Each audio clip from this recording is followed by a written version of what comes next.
இந்த பையன் காலையில் எஞ்சதுக்கு அப்புறமா சவத்துல கையை வைக்கிறான். பார்த்தா அந்த சவரு நொறுங்கி விழுந்துருது. இதனால இவன் ரொம்பவே ஷாக் ஆகி பெட்ல விழுதான். பார்த்தா பெட்டே உடஞ்சு போயிடுது. எல்லாமே அவன் மேல வந்து விழுந்துருது. இதனால ரொம்பவே ஷாக் ஆகி அவன் கதவை திறந்து வந்து வெளியில வந்து பார்த்தா ஒரு மிகப்பெரிய மான்ஸ்டர் வந்து நின்றுட்டு இந்த ஊர் மக்கள் எல்லாத்தையுமே தாக்கிக்கிட்டு இருக்கு. அதையும் ஒரு 4 பேர் சேர்ந்து அந்த மான்ஸ்டரா அழிச்சுக்கிட்டு இருக்காங்க. அது எல்லாத்தையும் பார்த்த இவனுக்கு எதுவுமே புரியல. நம்ம உலகத்துல தான் இருக்கோமா, வேற எங்கேயாவது வந்து மாட்டிக்கிட்டோமான்னு ரொம்பவே குழம்பி போயிடுறான். எங்க சேனல்ல வீடியோ பார்க்குற 90% மக்கள் சேனலை சப்ஸ்கிரைப் பண்றதே கிடையாது. ஸோ மறக்காம சேனலை சப்ஸ்கிரைப் பண்ணிட்டு தொடர்ந்து வீடியோவை பாருங்க. அப்ப சடனா ஒரு பொண்ணு வராது. அவளும் வந்துட்டு இங்க நார்மல் மனுஷங்களா வரக்கூடாது, ஒழுங்கு மரியாதை இங்க இருந்து போயிடுன்னு சொல்றா. அந்த பொண்ணுக்கு அவன் மேல அப்பவே சந்தேகம் வர ஆரம்பிக்கும். இவன் நார்மல் மனுஷன் மாதிரி இல்லையே, இவனுக்குள்ள ஏதோ பவர் இருக்குன்னு நினைக்க ஆரம்பிப்பா.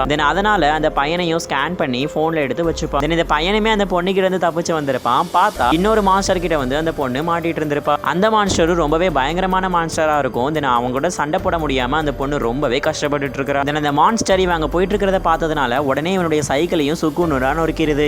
இவனுக்கு கோவம் வந்துருது. அந்த மான்ஸ்டரையுமே ஒரே கிக் பண்றான். அந்த மான்ஸ்டரும் இந்த உலகத்தை விட்டு வெளியில போய் விழுந்துருது. அந்த அளவுக்கு பவர்ஃபுல் இவன் கிட்ட இருக்கு. இதனால இந்த பொண்ணு ரொம்பவே ஷாக் ஆகி அந்த பையனையும் அங்க இருந்து கூட்டிட்டு போயிட்டு இவங்களுடைய கேங் இருக்கிற இடத்துக்கு கூட்டிட்டு போறாங்க. அங்கேயும் கூட்டிட்டு போயிட்டு இந்த பையனுக்கு நிறையவே டெஸ்ட் எல்லாமே எடுக்கிறாங்க. இவனுக்குள்ள இருக்கிற எனர்ஜி எப்பேற்பட்டதுன்னு இப்படியே இந்த பையனுக்கு நிறைய டெஸ்ட் வைக்கிறாங்க. அந்த டெஸ்ட் எல்லாத்துலயுமே ரொம்பவே பாஸ் ஆகி வந்துட்டு இருக்கிறான். அது மட்டும் இல்ல, இந்த பையனுக்குள்ள இருக்கிற பவர் இது வரைக்கும் யாருக்கிட்டையுமே இல்லாத அளவுக்கு சூப்பரான பவரா இருக்கு. என்னை பத்தி நீங்க என்ன நினைக்கிறீங்க? உங்களுக்கும் இந்த மாதிரி சூப்பர் பவர் கிடைச்சா உலகத்தை காப்பாற்ற போவீங்களா, இல்ல உங்க குடும்பத்தை பார்த்துப்பீங்களான்னு மறக்காம கமெண்ட் செக்ஷன்ல சொல்லிட்டு போங்க.